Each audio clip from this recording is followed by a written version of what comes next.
다음 소식입니다. 정부가 의사협회 관계자 5명을 경찰에 고발했습니다. 정부가 의사를 고발한 건 전공의들이 의료 현장을 떠난 이후 처음입니다. 서울시립병원 보라매 병원에 나가 있는 취재 기자를 연결해 보겠습니다. 자, 황예린 기자, 정부의 첫 고발 조치인데 어떤 사람들이 대상입니까? 네, 의협 김태구 비대위원장, 주소 언론 홍보위원장 등 관계자 5명입니다. 이들이 전공의가 업무 개시 명령을 위반하고 집단적으로 이탈하도록 했다며 교사와 방조 혐의로 고발한 겁니다. 전공의가 속한 수련병원의 업무를 방해했다는 혐의도 들어갔습니다. 복지부는 어제 전공의들에겐 오는 29일까지 업무에 복귀하라며 시간을 준 반면 의사협회는 곧바로 사법 절차에 돌입할 걸로 보입니다. 전공의와 의협은 스스로 판단해서 사직서를 냈다고 주장하고 있는 만큼 정부 고발에 곧 대응할 걸로 보입니다. 네, 전공의들의 공백이 길어지고 있는데 현재 의료 현장 상황은 어떻습니까? 이곳은 정부가 비상대책으로 진료 시간을 연장해가며 운영하고 있는 공공병원입니다. 인턴과 전공의 대부분이 사직서를 낸 만큼 현장에 남아있는 의료진은 버티기가 어렵다고 하고 있습니다. 오후 동안 종합 상황판을 보면 분만이나 대동맥 응급 환자들을 아예 받을 수 없다고 나옵니다. 실제 어떤지 간호사의 말 직접 들어보겠습니다.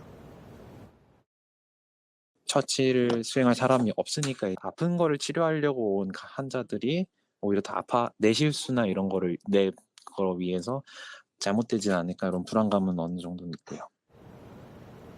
네, 정부가 전공의들에게 병원으로 돌아오라 이렇게 시한을 준 게 모레까지잖아요. 그런데 정부가 실제로 돌아오는 전공의가 있다 이렇게 밝혔다고요? 네, 정부는 정확한 통계를 내긴 어렵다면서도 전공의가 꽤 복귀하고 있다고 밝힌 건데요. 현장의 얘기는 달랐습니다. 우선 사직서를 낸 전공의는 10,000명 가까이 됐고 근무지를 이탈한 이들도 어제와 비슷한 비율이었습니다. 이곳 병원만 해도 돌아온 전공의는 거의 없다는 게 병원 관계자의 말입니다. 네, 그럼 전공의가 돌아오고 있다 이런 정부 주장은 조금 더 확인이 필요해 보이는 상황이군요. 이 현장에서는 시간이 많지 않다는 말도 나온다죠? 네, 전국의대교수협의회가 급히 진료 공백 상황을 점검한 건데요. 김창수 비대위원장은 JTBC에 흉부외과, 심장혈관외과의 경우 현재 상태로는 1에서 2주 정도밖에 더 버틸 수 없다고 한다고 전했습니다. 특히 필수의료 진료과는 교수 수도 적은 데다 전공이나 전임의 위주로 수술이 진행됐던 만큼 이곳부터 유지하기가 어려울 거라고 우려했습니다. 지금까지 서울 보라매병원에서 JTBC 황예린입니다. 음주운전으로 50대 배달기사를 치어 숨지게 한 유명 DJ. 당시 이렇게 반려견만 끌어안고 있었던 목격담이 전해지며 큰 공분을 샀는데요. 알고 보니 다른 사고를 내고 도망치다 배달기사를 친 거였습니다. 그 탓에 배달 오토바이를 들이받을 때 시속 100km에 브레이크도 안 밟은 걸로 드러났습니다. 이서준 기자입니다. 차 한 대가 빠르게 달려옵니다. 앞서가던 오토바이를 들이받습니다. 지난 3일 새벽에 일어난 이 사고로 50대 배달기사가 목숨을 잃었습니다. 운전자는 유명 DJ 안모 씨였습니다. 혈중 알코올 농도 0.21%, 면허 취소 수준의 만취 상태였습니다. 피해자분 들이받은 거 알고 계셨어요? 그런데 안 씨의 사고는 이게 처음이 아니었습니다.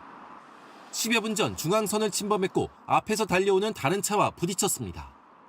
안 씨는 수습을 위해 차에서 내리긴 했습니다. 하지만 상대 운전자가 경찰에 신고하겠다고 하자 그대로 도망쳤습니다. 검찰은 음주운전이 들통날까 봐 그런 걸로 의심하고 있습니다. 술까지 마신 상태에서 이렇게 급하게 도망치다 배달 오토바이를 그대로 들이받은 겁니다. 분석 결과 사고 당시 속도는 시속 100km. 브레이크도 밟지 않은 걸로 드러났습니다. 검찰은 안 씨를 구속 상태로 재판에 넘겼고 안 씨가 운전한 벤츠도 몰수하기로 했습니다. JTBC 이서준입니다. 서울 강남에서는 잘 알려진 작곡가가 마약에 취해 거리를 활보하다 붙잡혔습니다. 얼마나 취했는지 옷도 제대로 안 입고 마약을 투약한 주사기도 무인 카페에 그냥 버려뒀습니다. 김지훈 기자입니다. 검은 옷을 입은 남성이 비틀비틀 걸어갑니다. 성당 주차장에 들어가더니 제자리를 돕니다. 관리인이 무슨 일이냐고 묻자 손목과 고개를 꺾으며 주차장을 빠져나갑니다. 저는 여기서 해롱해롱 거리더니 여기가 이제 신부님들 사시는 데거든요. 문을 들어가려고 그러는데 어디서 오셨냐고 가끔씩 있어요. 성당을 빠져나와 이 골목을 지난 남성은 삼성동 일대를 20분가량 더 활보했습니다. 옷도 제대로 입지 않은 상태였습니다.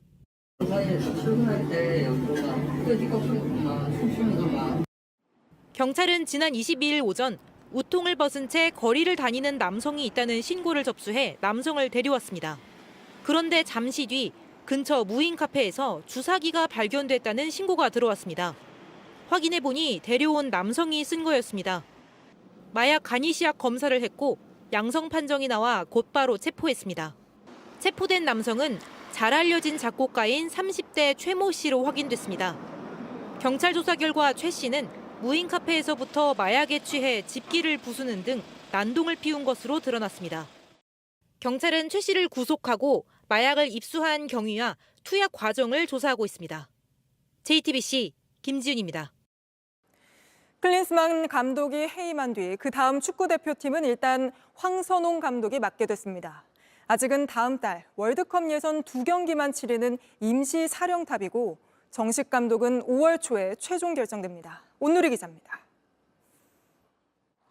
올림픽 대표팀을 지휘하는 황선홍 감독이 축구대표팀을 이끌고 월드컵 예선을 치르게 됐습니다.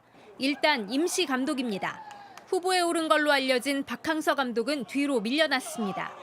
황 감독은 당장 4월에 열리는 올림픽 최종 예선을 준비하면서 3월 월드컵 예선을 치러야 하는 부담을 떠안게 됐습니다. 전력강화위원장으로서 전적으로 제가 책임을 지겠습니다. 축구협회는 지난해 아시안게임 우승으로 감독으로서 성과를 냈고 국제대회 경험과 아시아 축구에 대한 이해도 면에서 황 감독이 적임자라고 판단했습니다. 다만 앞으로 책임져야 할 일정은 빼곡합니다. 다음 달 축구대표팀이 한국과 태국을 오가며 북중미 월드컵 예선 2경기를 치르는 사이 올림픽 대표팀은 사우디에서 열리는 친선대회에 출전해야 합니다. 해당 기간 황 감독은 별도의 코칭 스태프와 함께 축구대표팀과 올림픽 대표팀을 같이 지휘할 수밖에 없습니다. 혼란이 불가피하지만 황 감독은 짧은 시간 겹치는 일정을 적절히 조율하고 선후배 간 불화로 얼룩진 대표팀까지 수습해야 합니다.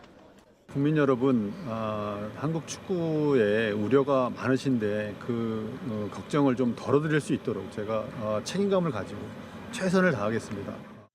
다만 두 팀을 모두 훌륭하게 이끈다면 5월 최종 결정되는 정식 감독의 유력 후보로 올라설 수 있습니다. 축구협회는 정식 감독은 국내 지도자든 외국 지도자든 가리지 않고 모든 것을 원점에서 검토하겠다는 원칙을 내세웠습니다. 외국 감독들이 관심이 있다는 이메일을 축구협회로 온 걸로 알고 있습니다. 대표팀 감독을 뽑는 전력강화위원회는 정식 감독을 선임하기까지 선입견을 갖거나 외압에 흔들리지 않겠다고 밝혔습니다. JTBC 온누리입니다. 안녕하세요. 뉴스룸 앵커 한민용입니다. 오늘도 JTBC 뉴스룸을 시청해주신 여러분 고맙습니다. 오늘 저녁에도 뉴스의 현장에서 찾아뵙겠습니다.